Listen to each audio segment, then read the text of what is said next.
This is my aloe vera plant. Masyado siyang maganda. So I'm thinking how I could use the leaves for my hair and for my skin.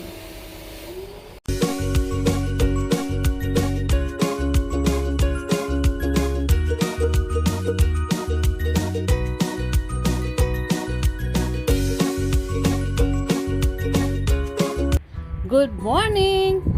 These are the leaves of my aloe vera plant that I have harvested this morning. This is how I apply the aloe vera juice. I just peel that like a banana, and just apply directly to the hair. Like that. Actually, I have applied already, so I just want to demonstrate how I do it for you. Just to show you how I do it. Like that.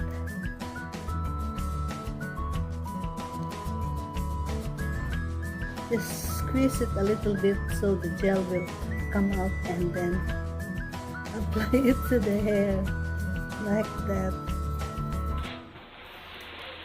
这一次我真的睡着了。 Until the whole head, your hair, your scalp will be applied with this aloe vera.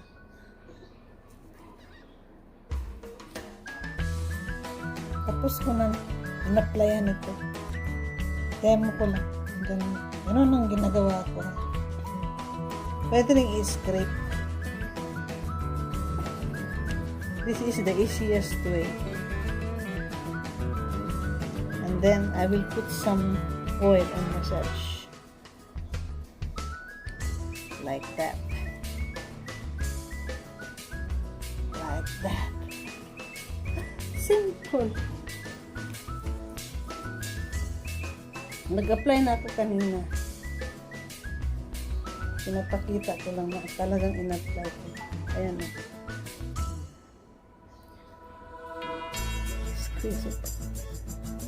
And then I have a virgin coconut oil here. I'll put some oil, virgin coconut oil. Then put that here. Para mix na natin dito sa ulo. Then massage.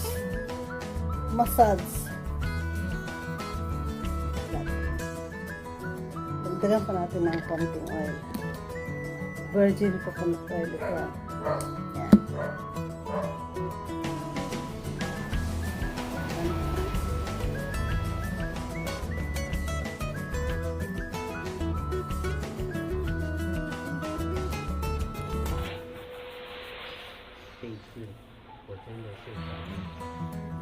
Suklayin ko ng konti.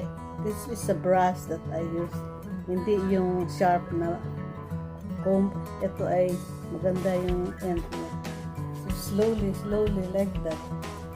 Para hindi masyadong mapull yung hair.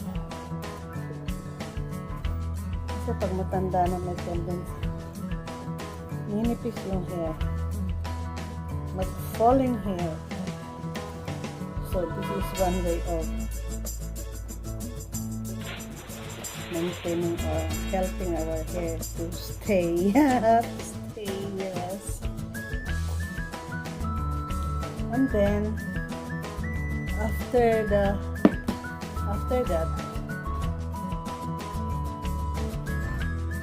mataas ang hair mo. Itali mo ng konti. Lagyan ko ng ganito. 这次我真的睡着了。 And stay it for 20 minutes or 30 minutes before i-rinse. Ako hindi na ako nagsha-shampoo kung lagay ako ng aloe vera. Next day na ako magsha-shampoo. So, titingnan ko ang result for 1 month. Every other day ko mag-apply ng itong aloe vera na ito. Pwedeng i-ref. Hindi mo man maubos ang isa nito. Isang ganito. Kasi short lang hair ko. Ganito lang ang naubos ko. Hindi ko nga naubos eh. So I have to keep it sa ref. Lagay ko sa plastic. Then, lagay ko sa ref. Okay? Okay, here, while waiting for 30 minutes before I rinse my hair, I would like to read about the benefits of aloe vera for our hair. How aloe vera can help our hair. That's my topic for today. By the way, good morning my dear friends. This is Rosemarie Domingo, your digital creator here on YouTube. I would like to read this. Aloe vera plant has been used for thousands of years, since early as 1750 BC. There are more than 450 species of aloe vera. It's a succulent plant that grows in hot and dry climates around the world. It's beneficial for many skin problems like wounds, acne, and burns. Aloe vera is also consumed as food and in drinks and may have benefits for inflammatory bowel disease, diabetes, hepatitis, and more. But there have been few scientific studies on its effects on the hair. Research on its benefits in general has been mixed, but this may be because it has so many properties and active ingredients. The varied effects of aloe vera may be due to the combination of chemicals and active ingredients. And these are some of the benefits of aloe vera for our hair. Number 1, it strengthens the hair. Aloe vera has many active ingredients and minerals that can help strengthen our hair. It has fatty acids and amino acids and is rich in vitamins A, B12, C, and E. These play a part in healthy hair follicles. Number 2, it controls greasy hair. Aloe vera has enzymes that break down fats and so strips your hair of many extra oil. It also helps when your scalp is itchy. Seborrheic dermatitis is a common inflammatory skin condition that affects your scalp. It causes dandruff, red skin, and scaly patches. Researchers have found that aloe vera can significantly decrease the scaliness and itchiness. Number 3, protection for UV damage. A study found that fresh aloe vera juice offers protection from ultraviolet radiation that comes from the sun. UV exposure can cause your hair to lose its shine and color and make it rough and less elastic, leading to breakage of the hair. The amount of protection from UV light depends on the type of hair. For hair growth, some people say aloe vera helps with hair growth, but there's no scientific proof. However, researchers believe that alanine, a chemical compound in the plant, is a primary factor in promoting hair growth, as found in people with hair loss condition called alopecia. It has been used to improve hair health and lessen breakage, which contributes to hair growth. You can buy aloe vera gel from stores.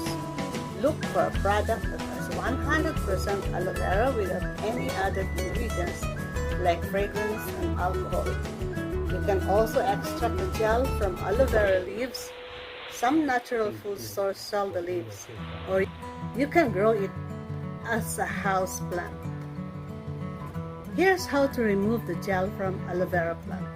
Remove a leaf from the plant. Pick the older, thicker leaves from the outside of the plant. Let the yellow latex drain away from the leaf. Discard the latex. Rinse the leaf. Use a sharp knife to remove the spiny ends. Run your knife or peeler lengthwise along the leaf to remove the skin. Cut out or scoop the clear gel. Okay? Risk of aloe vera. In general, there are few risks in using aloe vera on your skin. Some people may be allergic to it and develop a skin rash. Check to be sure by rubbing a small amount on the inside of your wrist. Wait for 2 hours to see if your skin has 这一次 any 我真的睡 reaction. 着了。 Kung may tanim kayong mga aloe vera dyan sa bahay nyo, pwede ninyong eksperimentohang i-apply sa mga hair. Pwede sa skin. I-try nyo lang muna dito sa my wrist banda daw. And let it stay for 2 hours para malaman mo kung may allergy ka ba nito. Kung wala naman, after 2 hours, you can apply sa Bisaya pa inusnus dito sa hair and skin natin, pwedeng sa face. Ganyan. Yung iba, iniinom nga eh. Pero pwede yung sa anong binibili natin kasi na-process na yun. Pero kung directly na galing dyan sa plant, parang ayaw ko munang iinom nun. So, mas maigi yung sa hair at saka sa external lang muna ang application ko. Masyado maganda yung plant ko na aloe vera tapos hindi ko gagamitin. Nag-research kasi ako tungkol dito and I would like to apply how the aloe vera works for our hair and for our skin. Psoriasis nga yung ina-applyan ng iba. Yung sa head nila may psoriasis, nangangate, ganun. So for me, gusto ko lang maging maganda yung hair ko na medyo hindi kaaya-aya. Ayoko kasing nagpapariband eh. Nasa nga yung mga panahon na ito masyadong mahal at saka baka may side effect, matagal masyado yung rebanding. Half day yata yun. Gaganda naman ang hair mo, kaya lang sa tagal ko dun sa parlor expose tayo masyado. So tiis-tiis na lang muna tayo ng ating sariling hair spa for the meantime. Lalo na dito sa Davao ngayon, masyadong maraming COVID. Number 1 na naman ang COVID dito sa Davao City. As sa Philippines, number 1 ang Davao City. So nakakatakot maglalalapas. Paganda ka nga, na-expose ka naman sa mga virus dyan. So, dito na naman sa bahay. So, make use of what's available na lang. Mga plants, pwede natin gamitin yun. Research lang tayo. Okay? Thank you so much for watching. And, please subscribe to our channel. Please like, share, comment, and subscribe to our channel. Please hit the notification bell to keep you updated of our future videos. God bless us 这 all. 一次我真的睡着了。 Thank you so much. Keep smiling and stay safe. Bye.